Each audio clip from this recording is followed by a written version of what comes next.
ഉരുൾപൊട്ടൽ ഏറ്റവും നാശം വിതച്ച മുണ്ടക്കൈ ചൂരൽമല പ്രദേശങ്ങളിൽ ഇന്നും തിരച്ചിൽ നടത്തുന്നുണ്ട്. കാലാവസ്ഥ പ്രതികൂലമായത് തിരച്ചിലിനെ ബാധിക്കുന്നു. ഇതുവരെ ദൌത്യസംഘം കടന്നെത്താത്ത സ്ഥലങ്ങളിലും തിരച്ചിൽ നടത്തും. പുന്നപ്പുഴ വഴി മൃതദേഹങ്ങൾ ഒഴുകിപ്പോയി എന്ന് കരുതുന്ന മേഖലകളിലും തിരച്ചിൽ നടത്താനാണ് തീരുമാനം. സൂചിപ്പാറയ്ക്കും പോത്തുകലിനും ഇടയിൽ സൺറൈസ് വാലി അടക്കമുള്ള പ്രദേശങ്ങളിൽ തിരച്ചിൽ ഊർജിതമാക്കും. മോശം കാലാവസ്ഥയെ തുടർന്ന് സൈനിക സംഘങ്ങൾക്ക് ഹെലികോപ്റ്റർ അവിടേക്ക് എത്തിക്കാനായിട്ടില്ല. സൂചിപ്പാറയ്ക്കും പോത്തുകലിനും ഇടയിലുള്ള തിരച്ചിൽ അതിസാഹസികമായിട്ടുള്ളതാണ്. 3 വെള്ളച്ചാട്ടങ്ങൾ കടന്നു വേണം പോത്തുകലിലെത്താൻ.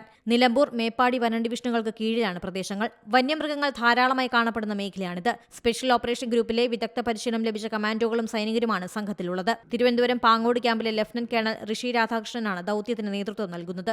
100-ലേറെ പേരെ ഇനിയും കണ്ടെത്താനുണ്ട്.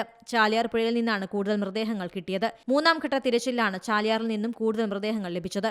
അതിനാൽ ചാലിയാർ കേന്ദ്രീകരിച്ചും തിരച്ചിൽ നടത്തുന്നുണ്ട്. മൺതിട്ടകൾക്കടിയിൽ ആളുകളുണ്ടോ എന്നും പരിശോധിക്കുകയാണ്. News desk C Malayalam news. പുതിയ വാർത്തകളും വിശേഷങ്ങളും ഇനി വിരൽ തുമ്പിൽ. എല്ലാ ഡിജിറ്റൽ പ്ലാറ്റ്ഫോമുകളിലും ഇപ്പോൾ സി മലയാളം ന്യൂസ് ലഭ്യം.